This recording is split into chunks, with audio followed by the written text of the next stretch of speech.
sains meyakini. Mas, itu kepercayaan Anda. Silakan. UGM sudah mengatakan 15 April ketika sampean bertiga datang, kami terima di Fakultas Kehutanan. Sudah. Pak, jangan pakai telunjuk, Pak. Ayo. Nggak bagus. Enggak, saya enggak nunjuk jenengan. Jangan Saya pakai telunjuk, Mas. Tunjuk ya kan digaji rakyat nih. Ini Diva si Roy kok suka apa ya?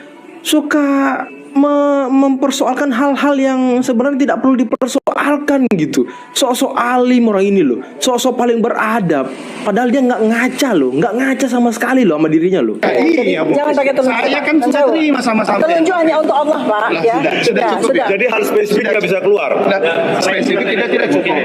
Sebelum Babang Tri menulis Jokowi Undercover yang membelokkan orang tua Jokowi dari Wijiatno Notomiajo menjadi Heru Purnomo tokoh PKI, dari Sujiatmi yang asli menjadi Yap Mewa seorang Cina Singapura. Buku ini sudah terbit lebih dulu.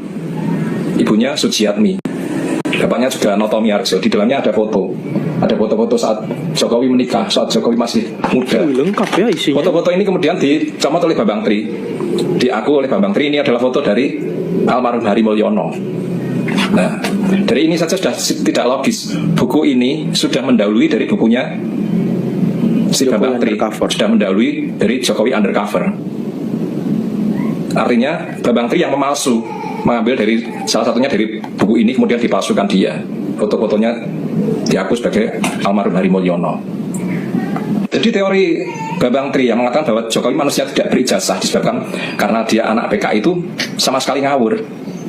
Apalagi dia juga dengan bukunya itu sebenarnya membantah omongan yang tadi, di mana Jokowi memiliki family yang menjadi anggota TNI, bahkan berpangkat tinggi sebagai jenderal. Kalau zaman dulu tidak bisa, orang yang tidak berselingkuhan keluarganya bisa masuk menjadi anggota TNI Polri, tidak bisa. Bener banget. Saya sudah cek Putranto Gatot itu kelahiran tahun 75. Dia masuk Akademi Militer tahun 96. Artinya apa? Masih di era Orde Baru, masih di era Pak Harto. Dia adalah sepupu dari Jokowi, bukan ponakan. Kalau Jokowi PKI, anak Heri Mulyono seperti yang dituduhkan Babang Tri, tidak mungkin Putranto itu bisa masuk menjadi anggota TNI. Tidak mungkin dia bisa masuk Akmil, Akademi Militer, sehingga sekarang menjadi Panglima Kodam Patimura. Tidak mungkin. Nah, ini kontradiktif sekali dari omongan si Babang Tri itu sendiri. Jokowi dituduh PKI tidak berijazah karena dilarang di masa Orde Baru, dilarang sekolah. Tapi di lain pihak dia menuduh Jokowi punya family, dalam hal ini adalah sepupu yang berpangkat tinggi di Mabes. Kalau sekarang sudah menjadi Pangdam Patimura. Tidak match, kontradiktif. Menuduh PKI kok sepupunya jadi jenderal TNI. Ini kan sudah tidak match. Bukan hanya satu orang, 3 orang. Yang satu kolonel di Pas Pampres, satunya lagi mayor di Kodam Siliwangi. Ini kan sudah nggak masuk akal. Keluarga PKI kok jadi petinggi TNI. Bahkan mereka sudah merintis sejak zaman Pak Harto. Ini kan tidak masuk akal dari omongan Babang Tri. Nah, ini masyarakat harus kritis. Jangan orang-orang yang tidak waras seperti ini dijadikan acuan hanya karena masalah berbeda politik, tidak suka secara politik, kemudian omongan orang-orang gila diambil untuk menghantam. Seorang Roy Rismontiva yang aku sebagai akademisi, sebagai intelektual, sebagai tukang riset, tapi percaya juga sama orang gila Babang Tri ini. Yang lainnya Rias Rasid, Ikrar Nusa Bakti, Alfian Tanjung, terus Ihsanuddin Nursi juga ikut-ikutan percaya pada RRT Roy Rismontiva. Padahal yang dipercaya mereka sumbernya satu, Babang Tri. Duh, orang-orang terpelajar ini pada percaya pada orang tidak waras. Ini kan aneh. D200T hari Jumat sudah masuk ke perbankan. Uangnya udah nongkrong di sana. Sekarang saya duga para dirut bank pusing. Waduh, dirut mau bank pusing. kemana? Tapi saya pikir dengan cara itu paling enggak kalau mereka belum bisa nyalurin karena mereka punya uang lebih, dia nggak akan perang bunga lagi, bunga akan cenderung turun. Itu akan berdampak ke ekonomi dengan itu sendiri ya. Bisa bunga pinjaman turun, bisa juga bunga deposit turun. Yang jelas cost of money turun. Jadi yang punya uang nggak ragu untuk belanjain, yang mau pinjam ke bank nggak ragu untuk pinjam. Untuk alokasinya sebetulnya niat saya adalah suka-suka banknya. Oh, suka-suka Tapi kalau banknya agak bingung, nanti ada guidance di mana mereka bisa memanfaatkan uang itu untuk membantu program-program program-program unggulan pemerintah.